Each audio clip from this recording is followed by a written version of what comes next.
Olá pessoal, hoje eu vou falar um conteúdo de química novo com vocês, contar um pouquinho da história da química.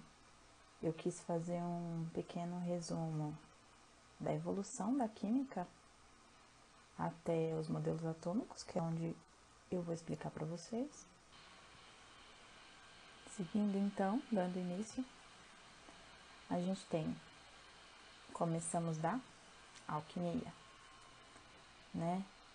Aí você tem essa imagem que é um laboratório de um alquimista, basicamente bem parecido com o que tinha na primeira figura, que deu o pontapé inicial na história, né?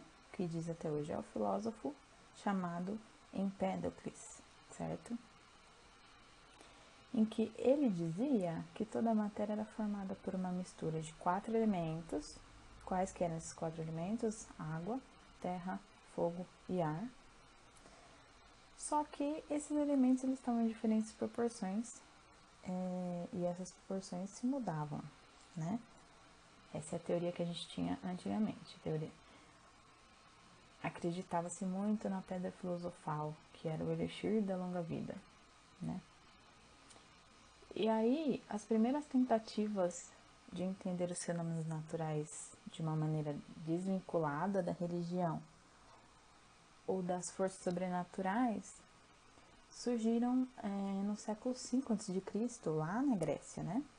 Que aí veio, como eu já disse, esse filósofo Empédocles, certo?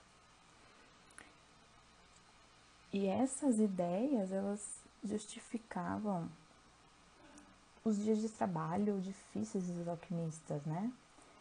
Isso vai do século I até o século VI, né? Por que que eles faziam isso? Porque eles queriam obter ouro a partir dessas misturas, né? Desses outros metais. De tal forma que o chumbo pode se transformar em ouro. Vocês acreditam nisso? Não, né?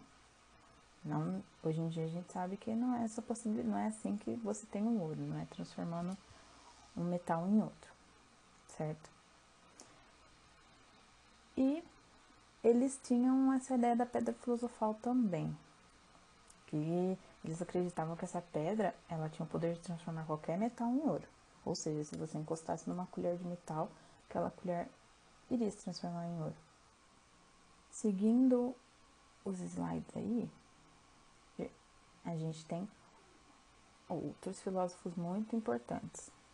Aí, esses dois chamados Leucipo e Demócrito, que eles surgiram há 400 anos antes de Cristo, né? Então, o que eles criaram? A filosofia atômica. Toda a matéria devia ser construída por pequenas partículas indivisíveis, chamada átomo. Foram eles, então, que criaram o que a gente chama de átomo. Para esses filósofos, toda a natureza era formada por átomo e vácuo. Os átomos eram partículas tão pequenas que não podiam ser vistas. Elas tinham diferentes tamanhos, elas tinham diferentes formas. O Demócrito, no caso, ele dizia que todas as coisas, inclusive a alma, ela era feita de matéria, formada pela união temporária de átomos. Voltando à frase que ele sempre dizia, que só tinha átomo e vazio, nada mais, né? E aí temos então, depois de Leucipo e Demócrito, vem essa pessoa, esse filósofo aí muito importante, que foi Lavoisier. Ele introduziu o uso da balança nas pesquisas químicas. A partir desse uso de balança, dessas pesquisas, ele criou as leis, né? A primeira lei que ele criou são as leis das combinações químicas,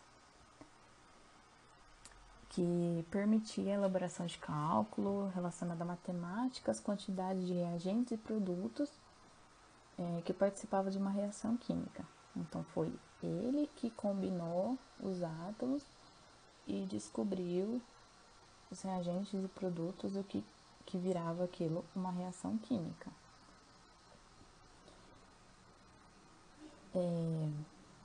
E daí também a gente tem uma das leis mais importantes dele, de Lavoisier, que foram as leis ponderais, que é a lei da conservação das massas.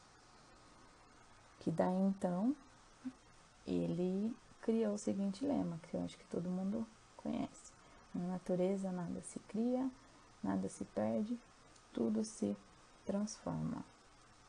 Significa que em uma reação química a matéria não é criada e nem destruída, certo?